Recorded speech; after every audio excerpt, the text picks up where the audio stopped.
व्यापारी भाइयों, अगर आप जीएसटी में रजिस्ट्रेशन लेने जा रहे हैं या आप पहले से जीएसटी में रजिस्टर्ड व्यापारी हैं, तो विचारणीय बात यह है कि आपको रेगुलर स्कीम में रहना चाहिए या कंपोजिशन स्कीम में रहना चाहिए।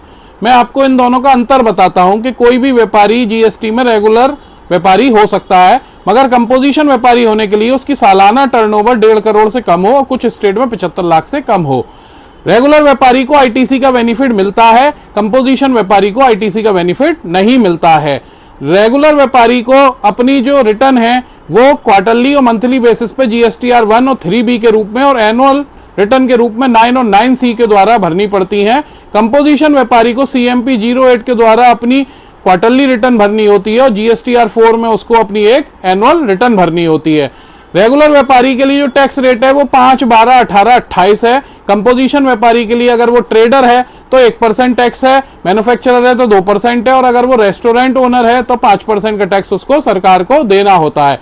अब मैंने आपको जीएसटी में कि अगर आप रेगुलर व्यापारी हो तो क्या आपको रेगुलर में ही रहना है या कंपोजिशन में जाना है, या आप कंपोजिशन व्यापारी हो तो क्या आपकी टर्नओवर अगर 1.5 करोड़ से कम भी है फिर भी क्या आपको रेगुलर व्यापारी के रूप में ज्यादा प्रॉफिट होगा, इस पर एक उदाहरण देकर डिटेल्ड वीडियो अपने YouTube चैनल लीगल विस्तार पाठशाला पर डाली हुई है। आप उसको आराम से समझ सकते हैं, जिसके बाद आप ये निर्णय ले सकते हैं कि आपको कंपोजिशन व्यापारी के रूप में जीएसटी में रहना चाहिए या रेगुलर व्यापारी के रूप में। धन्यवाद।